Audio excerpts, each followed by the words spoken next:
Okay, so here we go again with another really, really nice CONN 16M. So this is the workhorse of the saxophone industry.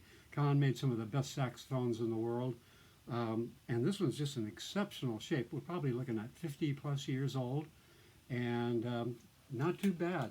Most of them have school names, and they have, people have extra names on the sides, and the bells have been smashed, and the bottoms have been smashed, and the necks have been pulled down. But this has got really nice, probably about over 90% of the original lacquer on it. Pads are in great shape. Replaced a couple of them as needed, and even the original case is in nice shape. Serial number 837573, and you can look it up, or I'll try to put it in the comments what the age is, but I'm guessing 70s. So this is before they moved the factory to Nogales, New Mexico, and before they went to Nogales, New Mexico. So they built a factory right on the border, and then they got tired of all the U.S. EPA stuff, and so they went over the border, and that way all the workers wouldn't have to come across the border. They could just stay home and walk down the street to the new CONN factory. So not as good a horn as the original ones. It's really easy to tell the original ones because they don't say made in Mexico on it, and it's got a nice little small serial number, really hard to read, and which means it's actually an Elkhart, Indiana made, which is far superior. So the good news, it's got the easiest table keys. If you can see them here, you just slide right across. On the new ones, you have to kind of go like this, and you're going whacking, whacking, whacking, and you can just go right across here. So it's always a hard transition between the B natural and the B flat. So you can just go right through there. For some reason, nobody's been able to explain why they put the bell keys on this side, but almost all the vintage horns are that way. But the sound is just incredible. It just has just a rivet pad in it, so no resonator whatsoever. And if this had resonator pads in it, it would blow the doors down. But a lot of people like the more subdued sound of no resonators. So anyhow, in just real straight shape. They're always banged up on the sides, and there's always, there's a couple little scratches up and down the side for the age. It's just pretty incredible. It doesn't get scratched on this side because it's got the guard to protect the bell, which is kind of cool, because that's usually where they get all the scratches. And again, there's usually smashing in on the bell. Bell is just absolutely perfect condition, and all the way down it's got the traditional CONN shooting stars, or the fireworks they call it. And again, between this, so they had these CONNs, the Bundys, and the Martins were a nice student model at that time, and they're pretty much all gone now. So you just have to find these beautiful used ones.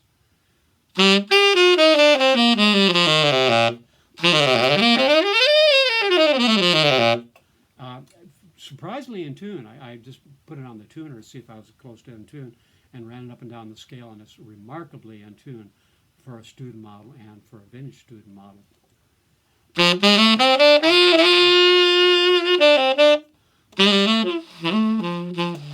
So the last one of these I posted sold in 2 days. I just posted an old King vintage Barry. It sold in less than 1 hour, which is just crazy. I mean, I didn't even have time to look at the video to see if if it was any good. And I got a phone call and says I won, and just got the check in the mail for that one.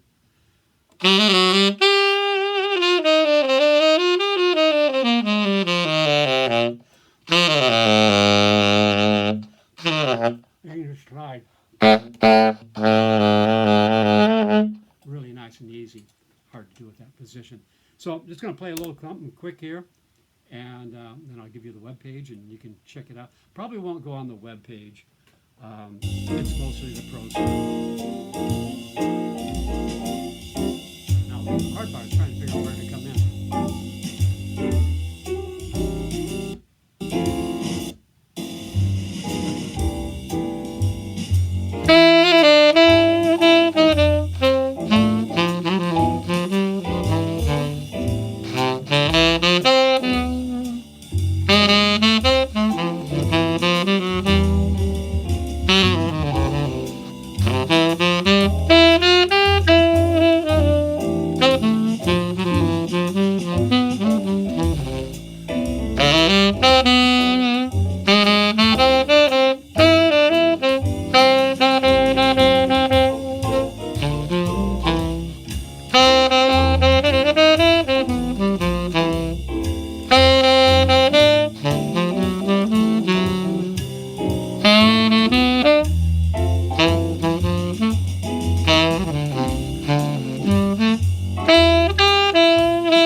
That's going on forever. I'll run out of breath. There you go.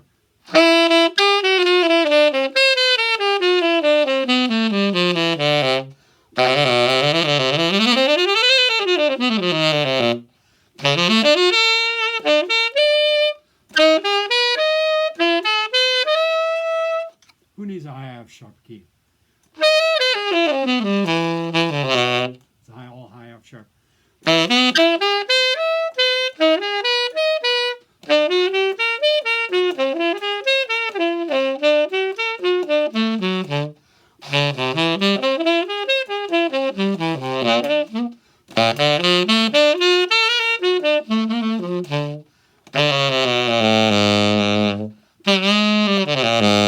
So man, oh man, just a wonderful, wonderful playing saxophone. Some of the ergonomics, it's like, kind of driving a Chevy truck as far as ergonomics, but it's worth it for the sound and for the price range.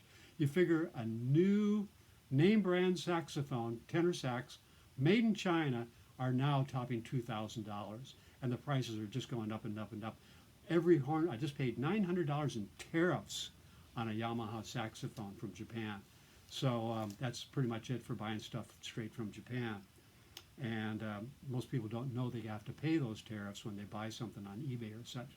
So anyhow, www.stevegraysaxes.com, www.stevegray, saxesplural.com, and you can check out this beautiful CONN.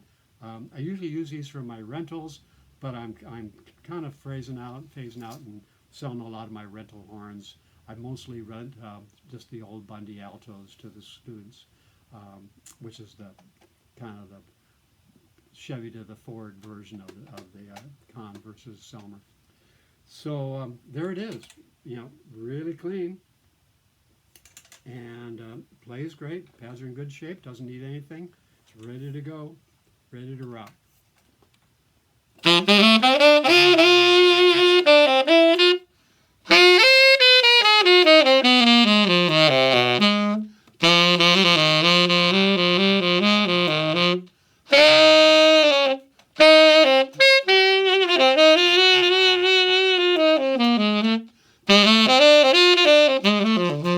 So there it is.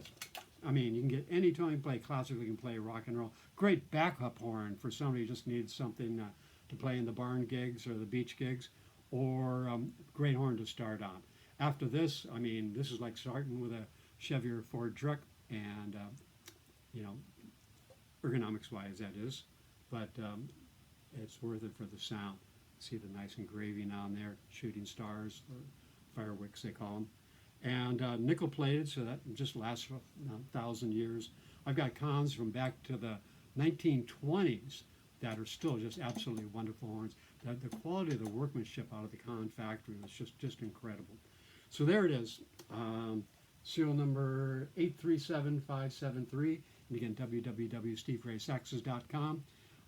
It won't be on the page, but you can email them from there, or put a comment in the comments. All right, cool. God, trying to keep them short. I just got a million things to do here. Anyhow, beautiful weather again on the West Coast. Just can't beat it. But don't come here. We got too many people already.